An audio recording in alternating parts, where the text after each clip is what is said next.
در سال 1969 هنرهای رزمی با ظهور پدیده‌ای به نام بروسلی رنگ تازه‌ای به خودش گرفت. شاید کمتر کسی در کشورمون باشه که با آثار بروسلی آشنا نباشه، اما یکی از اساتیدی که نقش بسزایی در موفقیت بروسلی داشت استاد جیهان جی بود. با تلاش فراوانی که انجام دادیم تونستیم که استاد بزرگ دو جنیم جیهان جی در بنیانگذار شیم آبکیدو جهان، پدر آبکیدو، پدر و دفاع شخصی جهان، استاد دفاع شخصی بروسلی رو دعوت کنیم. I learned to do یاورا برای تدریس و برای سمینار و برای واقعا ملاقات با ورزشکارای ایرانی ایشون به ایران آمدن.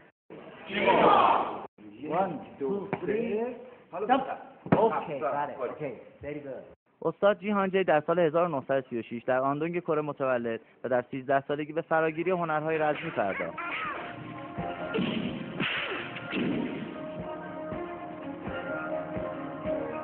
وی در 23 سالگی اولین مدرسه آبکیدو را تأسیس کرد و در سال 1969 لی جون فان ملقب به بروسلی را به شاگردی پذیرفت و هنوز در سن 72 سالگی شاگردان فراوانی در سراسر جهان دارد. ایرانی‌ها خیلی علاقه دارن به بروسلی. از خاطراتشون با بروسلی و فیلم‌هایی که با هم بازی کردن در مورد اینو صحبت. movie is a game of death. ایشون در 3 تا فیلم مختلف. فیلم اولی که بودن که فیلم بازی مرگ بود با بروسلی بازی کردن که در اون فیلم بروسلی از ایشون خواهش کرده بود که کمربند طلایی بپوشن که بالاترین افتخار هستش در فرهنگ چین. قبلا ایران تا حالا نیومده بودن ایشون. حالا که اومدن ایران رو دیدن، دیدشون قبلا نسبت به ایران چی بود؟ به هر حال توی آمریکا که زندگی میکنن و حالا که توی ایران اومدن دیدشون نسبت به ایرانی‌ها چیه؟ قبل از اینکه بیان ایران به هر حال یه چیزایی رو در مورد ایران شنیده بودن، به خصوص صمیمیت مردم ایران.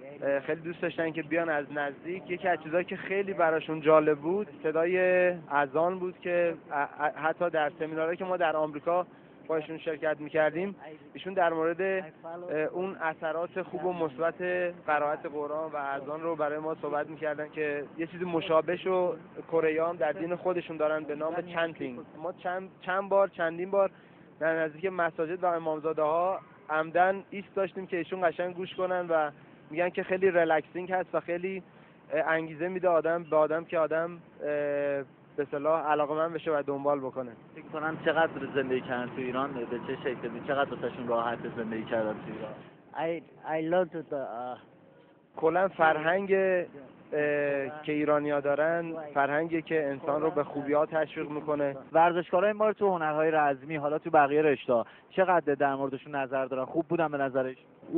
خوشم اومد چون همه هم بانوان و هم آقایان واقعا همه خیلی قوی بودن و خیلی خوب با پشت کار کردن.